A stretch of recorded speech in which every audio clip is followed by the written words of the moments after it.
Сәлеметсіздер ме? Бүгін сіздерге оңай дайындалатын құймақтың рецептімен бөлісетін боламын. Ең алдымен бізге 3 жұмыртқа,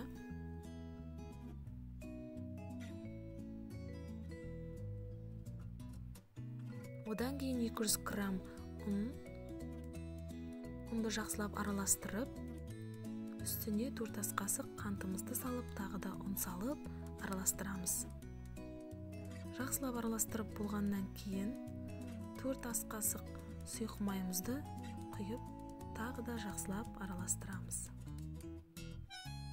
Ең соңынан сүтімізді құйып, араластырып, бізде осындай масса шықты. Және қызып тұрған табамызға құймағымызды құйып, пісіріп аламыз. Осылай кезектен кезек пісіріп, құймағымызды алдын астын аударып пісіріп аламыз. Осы видеоның рецепті сізге ұнаса, лайк басып, комментарий қалдыруды ұмытпаңыздар.